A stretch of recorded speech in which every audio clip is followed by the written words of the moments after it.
the ability to work smarter and not harder, because in the military, working smarter is not always what happens. Almost ever.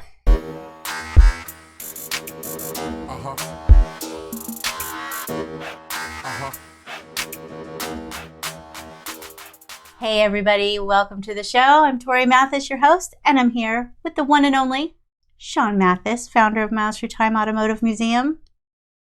Hooah! So if you didn't know, Sean was in the Air Force. We don't hold that against him. You shouldn't. You should hold it above you. Unlike me, who was in the Army, we'll let Sean ride. It's all right. So both of us being in the military gives us a really unique outlook on running our business. And I'm so happy that I have that kind of foundational background that I can bring to business, because I think it just helps so much with being able to push through a lot of the business things and the ability to work smarter and not harder, because in the military, working smarter is not always what happens. Almost ever. It's always seems like the most stupid way to do things. I don't know why. It seemed like everything that was asked of us to do was just a long-winded, not efficient way to do it, which is that much crazier too, because like when you're downrange or something, like, is this really how we're going to do things? I doubt it. The only thing that I could think of for it is that the military is so big and stretched out so far, and that there's so many different people coming in at different times, at different levels, that you can't be nimble. There's no way to, and you always have to kind of go to the lowest denominator for things. You got to break things down Barney style. We always said, like, you had to break things down like as low as possible so that anybody with any amount of experience could get it and understand, which is definitely not how you want to run your business. But I can understand that being so big, like you have to kind of do things slow. We have clients all the time that are corporate or have bigger businesses, and even to do like these small little things like logo designs or, starting some type of project, they have to like create a board to do it. Things take so incredibly long to do things. And so being bigger is not necessarily a good thing. You can even tell on clients of ours that come from corporate backgrounds, that maybe they just starting their own business, but they worked so many years in corporate that they still can't let go of just the monotony of stupid shit that's not necessary when you don't have to. Like everything needing to be a formal meeting. Right. Because when you're in something big like that, like it seems like that's the norm, that everything has to be something very big, very long, everything has to be very explained. And I know that when I started my business, I definitely didn't want it to be that way.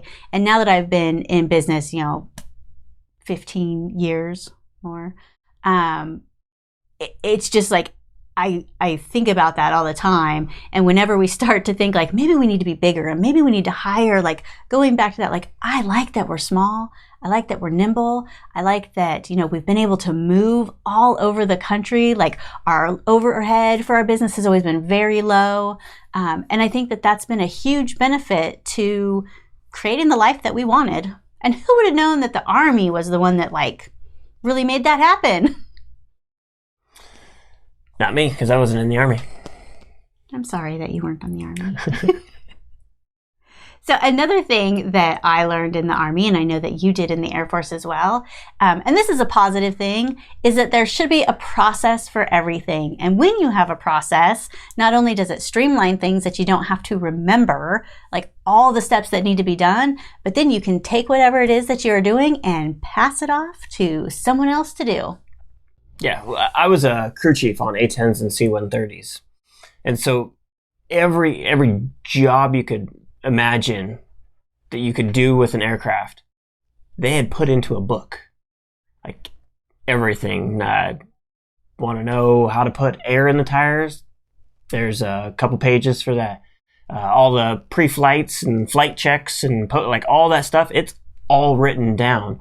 And that's basically so that somebody straight out of basic training and hot school, that they could come in and they could go step by step through that book and accomplish that job. And the guys that have been doing it, for 10, 15 years, obviously they don't necessarily need that book to do the job, but it's still there so that, in case they had a brain fart or whatever the case may be, it's that they don't miss a step. It's always going to be the same. And that aspect of it was really important to make sure that obviously the aircraft and the pilot that's in it all stays safe and comes back. But it also makes it so that new airman can feel confident in doing their job because they're just following a guideline. It's not like they got to have the pressure on their shoulders to remember what they just learned in school. And now they're putting, this pilot's life and, a couple $1 million of aircraft, Air Force, property on their shoulder. Like it would be too much for anybody. But to have these books, like technically, somebody off the streets that's never done it, that knows how to read, should be able to come in and do a lot of the stuff because it's just in the book. It's so funny that yours is like, we don't want to put too much pressure on people. For me, it was like, if you die, somebody needs to be able to come up and take your job and not miss a step so that the mission drives on. Yeah, I mean, it's still like that to some degree because if something happens, somebody else still needs to come in and do that. But it is also, it's a very expensive equipment and somebody's life that's in there. That if it's not like the paperwork got filed wrong, like you leave a tool or something somewhere that you shouldn't, that aircraft's coming down. Okay, so you said the person that's done it forever, they don't have to reference the book. So because that's to do it, they don't necessarily need to because they know what to do. They still have to reference the book. Okay. Technically, they have to hold the book the whole time. Right. So we were talking about this, and this is one thing that the Army and the Air Force definitely is the same with, is that if that's how it says to do it in the book, like no matter who you are or how experienced are, you do every single step. And John was saying, like, if it says hold the book in your hand, like you have to hold the book in your hand while you're doing it. For ours, we had this, we had to go to motor pool every single Wednesday morning. And even though the things that we were down there for, we probably could have did in like 10 or 15 minutes, like how it was supposed to be, it was supposed to take an hour and a half. Like that's how long it took. And we had to fill out all of this paperwork.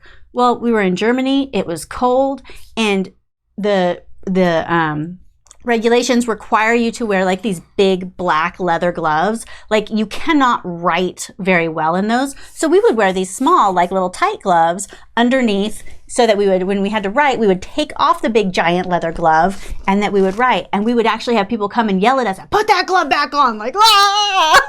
Try to write with the glove. Because that is how it has to be done. I didn't have to put up with any of that stupid shit. You also got to call your boss Steve. No. No. Didn't you call your boss Steve? No. Yes. People you worked with, you guys were all on a first name basis. Last name. Oh, so you called him Jones. Not Steve. It depends on what the rank was. Oh, okay. Chief was chief. First sergeant was still first sergeant. Well, no, I mean like everybody. Like they were very serious about it. Oh, yeah, like I'm not calling... I wasn't going to be called Sergeant Mathis. Like I was just Mathis. Oh, see, no. There was no calling someone Mathis. Yeah, there was no egos. Like, we're all launching airplanes. That's funny. Yeah. So one thing with all of that, though, is that though processes are good, and I think that every business should have processes because, like I said, you can hand it over to somebody else. You can free up some of your time by having these processes. Like, just because that's the way things have been done doesn't mean that that's the way things should continue to be done. Like, that was the one thing that drove me crazy in the Army, is that processes were never updated to be better or more efficient, which if you're trying to train and trying to get everybody on the same page, I could understand that that's hard. But as like a small business owner, like, you constantly should probably be updating your processes and trying to find ways to save money and ways to do things better, not wear the big gloves when you're trying to write in forms. Yeah, I mean, we're constantly trying to figure out how we can be more efficient. Now, not necessarily cutting corners that shouldn't be cut, but at the same time, cutting corners that should be cut. Absolutely. And as the business, like, you can do that. You don't have to ask permission from your boss. You're not going to get in trouble because you're breaking regulations. Like, figure out the most efficient way to get done what needs to be done and do it that way. Yeah, I think keep tweaking it too. Like, just keep trying new things. I see it with technology a lot, and a lot of people with social media, like, they don't want to branch out into it. And so many business owners are just missing out on so many opportunities. Opportunities mostly like on social media to have free advertising for your business and to get in front of so many more people than you ever could get in front of. And this isn't just businesses, but like, you've been involved in even some organizations that just aren't stepping up and doing some things that could get them in front of so many more people.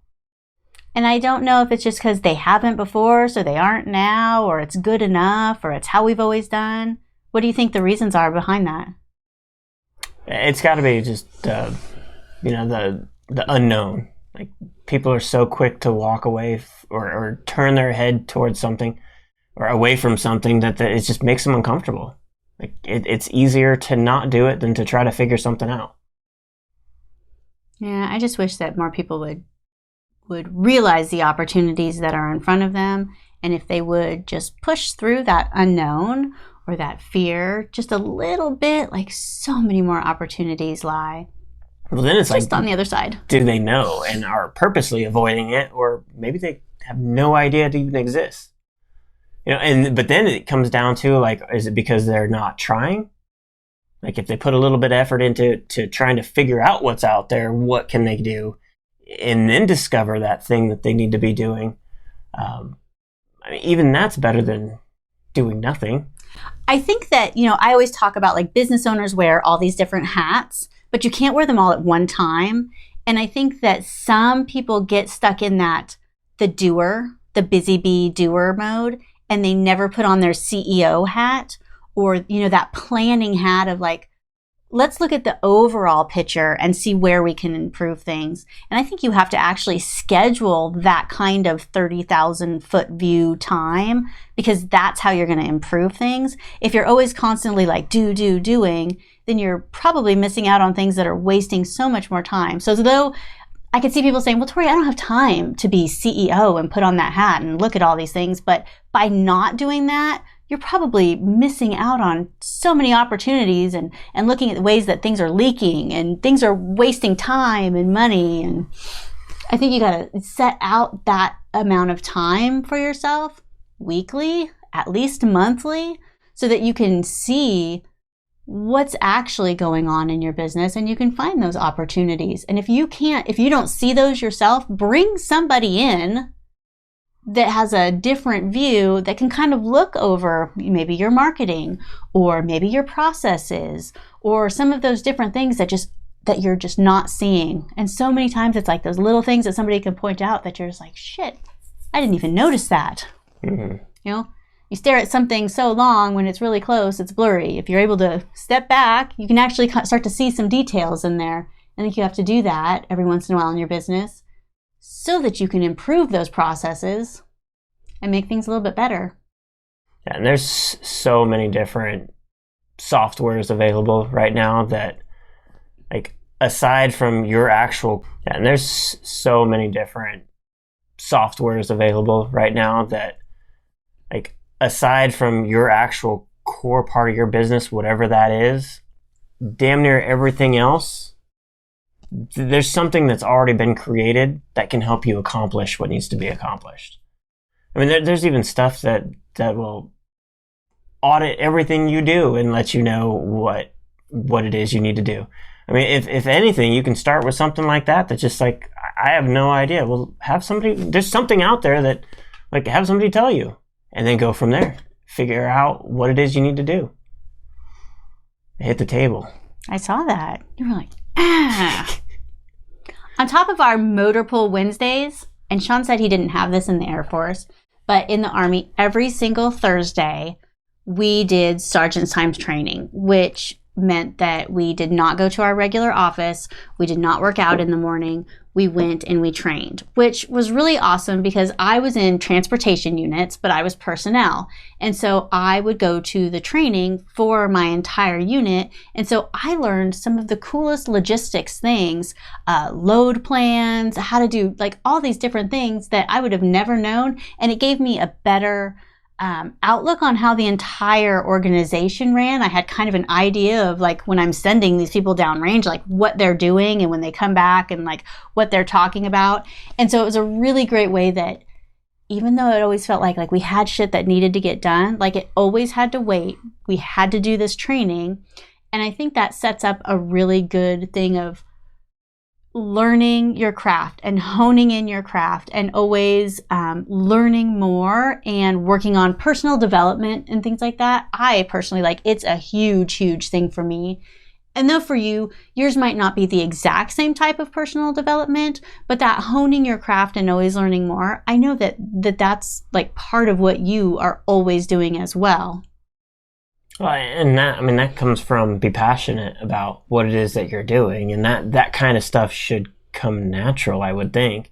Like, it should be natural that you want to know more and do better and be more efficient and all these positive things that you could do, as opposed to just being stuck and overconfident, but not really. You shouldn't be that confident because you're not even trying anymore.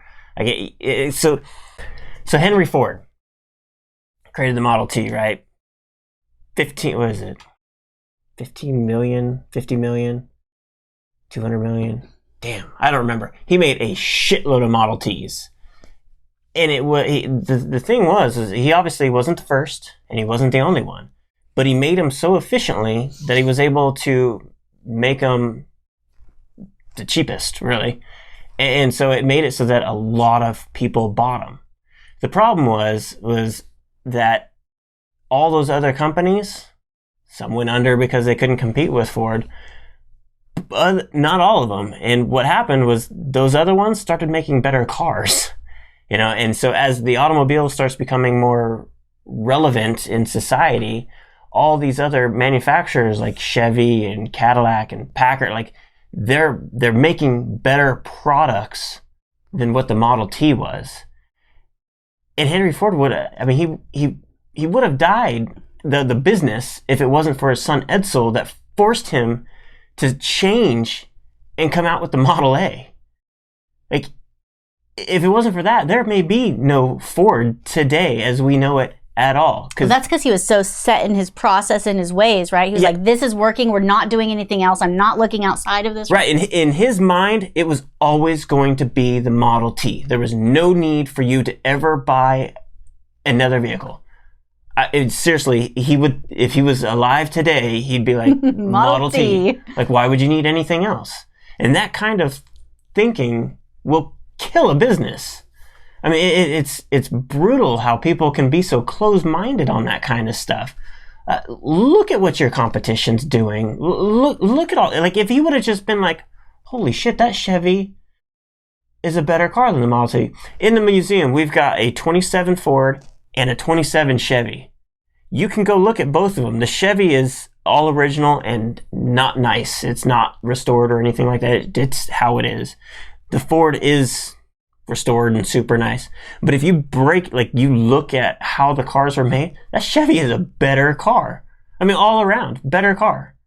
Hands down, not even close to the same car. And yet, it's not as popular still, but I mean, it would have killed him eventually. Because not only was it better year to year, but they kept getting better and better and better. I mean, even when by the time they came out with the Model A, they were still behind, but they were then able to produce, obviously the same way they produced the T's, and so it made it. They got lucky in that sense, but it wasn't the best product, and they definitely didn't do it as efficiently as they should have, as far as timing and all that other kind of stuff. That's probably the most relevant example I can think of just not trying to improve yourself is Henry Ford is a prime example. Well, some of that is ego then. And then I can see a lot of business owners, like with the last one that we talked about, would be time. Like people would say, well, I don't have time to improve these things, or I don't have time to research my competition, or I don't have time. Well, if you don't take the time, to me, I'm curious. It's going to be taken from you. I want to know what those other business, if they're direct competitor, you should want to know what it is they're doing. We tell people all the time, go sign up for their newsletter. If they're offering one, see what it's all about. What can you use from that? How can you distinguish yourself differently from that? There's all these different things that you can learn. It's not being you have to be crazy about your competition where you're always up all in their stuff, but you got to take time to look at the whole market and look at who else is out there, because otherwise you might be left in the dust. You have to make time for those CEO type things, for those self-improvement type things, and you have to schedule those things into your time and make them non-negotiables in your business time so that you're not left behind. Because that's one of the great things about being a small business is that you can be nimble. You don't have to keep these processes. And if you do, people are going to come up and they're going to take your business and take your customers because they're doing things better and making a better quality product if you're not careful. Yeah, and knowing other business owners that are also veterans, we can see first, they have that opposite military mentality, really. It's they know the military cycle of hurry up and wait. This is how it's done. This is how it's always been done, and they go the complete opposite on their own because they know the other way. They know the outcome. It's more of the same. Absolutely. One of the things, though, that I think is really great from everybody that was in the military is they always say that we get more things done before most people wake up in the morning. And I think that without taking that too far, that you need to get up at 4 a.m. and do everything under the sun, I think being able to schedule in and get those important things done and out of the way every single day that you need to is super important. Because once you schedule it and once you make it part of, you make it a habit and you make it part of your just everyday routine and schedule, then, just like the learning, it becomes a non-negotiable. Working out is a fantastic example of that. I was going to say the PT aspect of it. There's obviously stuff that has to always get done in the military that functions on a 24/7 basis. And yet, everyone can work out. Every day. They do. And so whether it's, you in your civilian business, you should be working out as well. You should make time for that. But in that same sense, you can make that same time for other things that are also important. It really is just saying, okay, this is the time that I'm going to do it, and then do it during that time. Mm-hmm. But if you don't do that, then it can easily, time flies. You don't force yourself to do it and make it a habit, it doesn't get done. And I think a great thing is stacking on some of these good habits. Like you say, maybe you don't have time to work out and you don't have time for self-improvement and you don't have time for this and time for that. Well, there's a lot of ways that you can do 2 of those things or 3 of those things or however many of those things at the same time. If you're going to work out, listen to an audiobook or something. So that way, or listen to podcasts like Smart AF, because you learn all kinds of great things about marketing your business and running your life. So you can do all of those things. You can do things at the same time so that you are getting more done. Just like Sean has to drive to the museum at least once a week. What do you do on your drive? I listen to Smart AF. Well, you do, but you listen to audiobooks. Audiobooks, yeah. And in your commuting, how many audiobooks do you think you have listened to? Just going back and forth to the museum? No, just in general, your commute. Hundreds? Yeah, it could, yeah. And do you, Sean, have time to read a book? Would you sit down and read some of these books? No. No, I mean, Sean wouldn't. I've through audiobooks, I've read there'd be some gnarly books. Sean has read hundreds and hundreds of books because no matter when he's in the car, commuting, and he's commuted for years, now it just happens to be one day a week to the museum rather than listening to the radio or, listening to something that doesn't really matter. Getting that in. Yeah, that last week in the original location, the museum, when I had to go 4 days a week, that was like 2 books a week. Sean was busting through our Audible credits. Yeah. I drove like 30,000 miles that year. It was brutal, but it was a lot of books. Yeah. So there's ways that you can make more time to get these things done, and you have to make them a priority. Like if the military can make running 2 miles every morning a priority, like you can figure out how to get 30 minutes of exercise in every day. Absolutely. Yep. Make it a priority. Something that I learned, I got out of the Army and I ended up working for the Army as a civilian for a couple of years, and I had a fantastic boss. And he was previous military, he was a warrant officer, and then he ended up being a high-ranking civilian in logistics. And one of the things that he told me when I first started working with him was that we were same team. And what he meant by that is that he had lots of different employees that worked for him, and they all had different opinions on all kinds of things. And they were all pretty high-ranking civilians as well. I was not. I just worked for him. And he said that no matter what everybody else says, like I worked for him, I was his executive assistant, that him and I were the same team. Like he wasn't going to talk shit about me. I wasn't going to talk shit about him. And we were going to always make sure that we were in it together and that we worked together as a team. And I just, at the time I thought, okay, like whatever. But since then, and especially now being parents, and I see this with other parents that they don't do this, and I think this happens in business as well with business partners or spouses that work together, is that they work against each other. Parents do it. I see it all the time, and it's insane. Like you have to be same team. No matter what, Sean and I are same team. And it's not like it's us against the kids or us against the dogs or whatever it is, but we are same team, whether it's in parenting or in business. What do you think? Yeah, you really can't underestimate the importance of the same team thing. Like I know the story you've told me with him, with your warrant officer. What'd you say? He's a warrant officer. Yeah. But it's you definitely live it when you're a parent.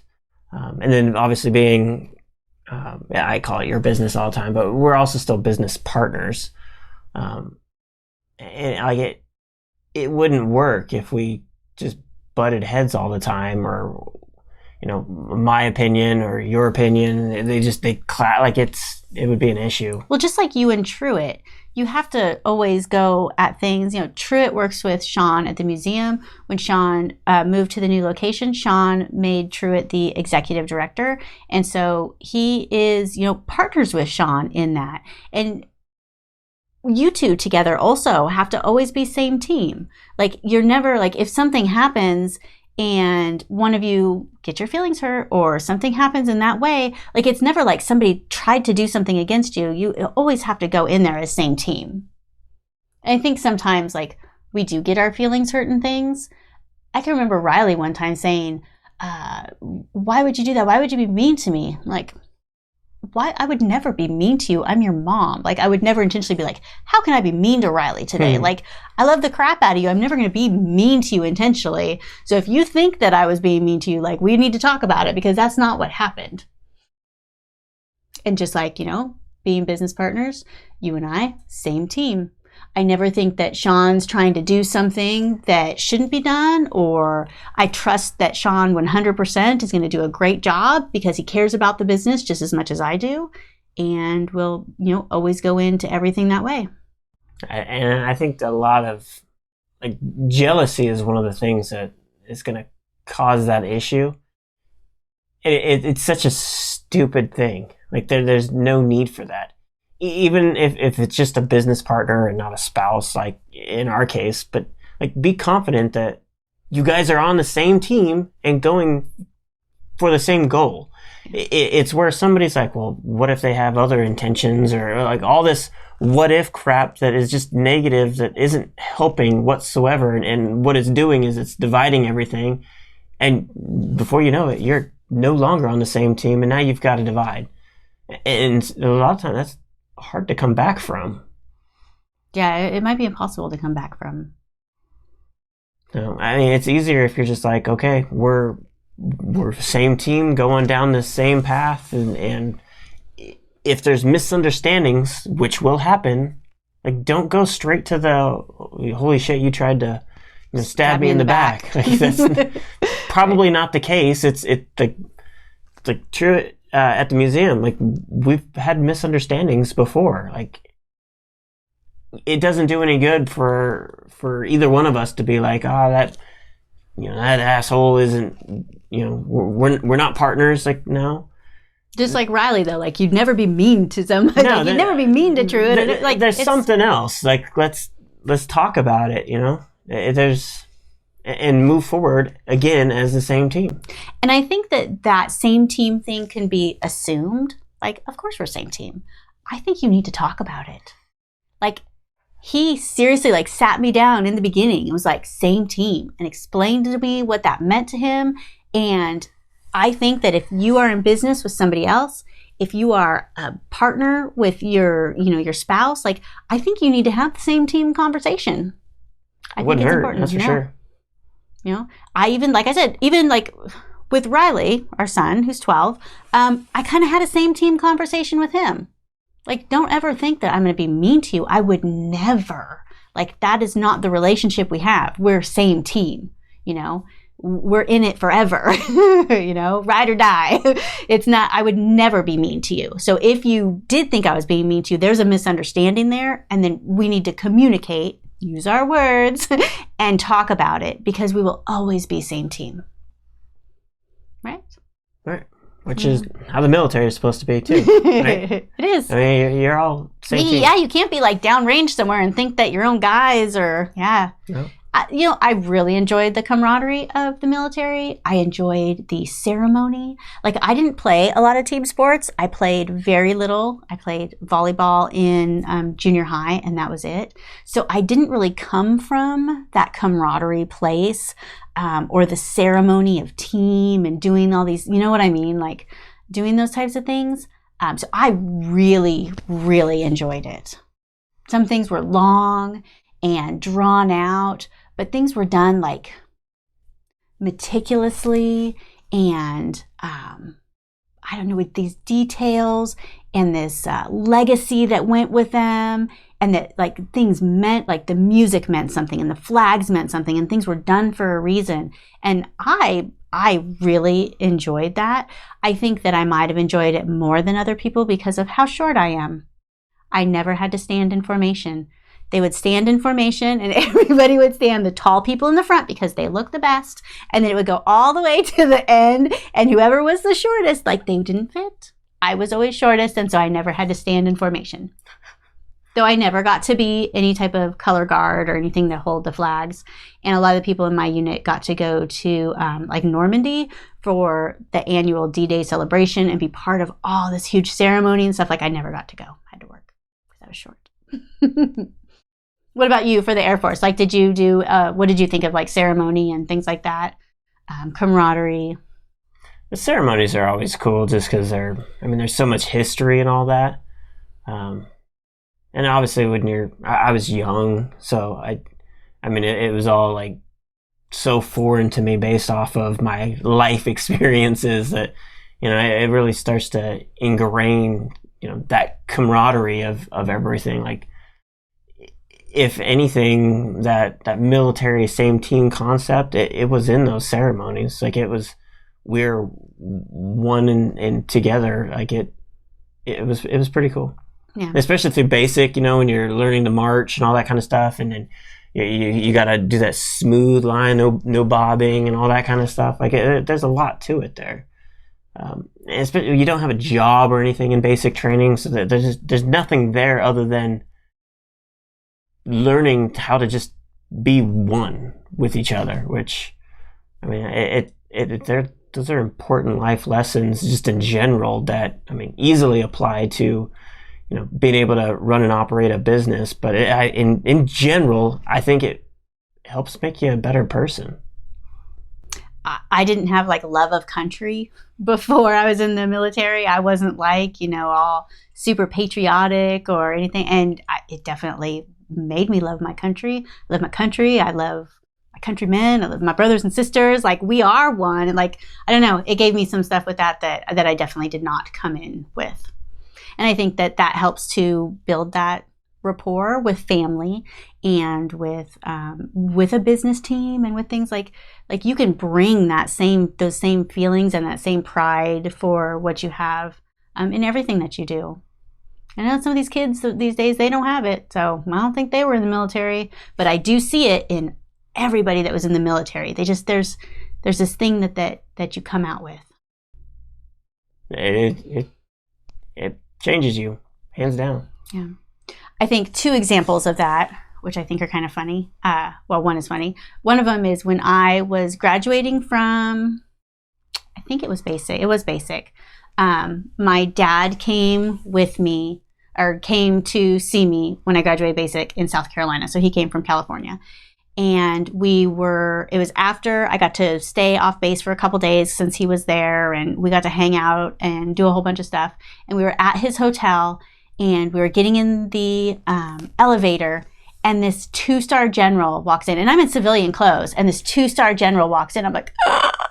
Like, I didn't know what to do because I knew. I was like, oh my God, like, I'm a private. And, blah, blah, blah. And we get out. My dad like looks at me. I'm like, oh my God. And I told him, and he's like, that's so funny. He was just another old guy to me in the elevator.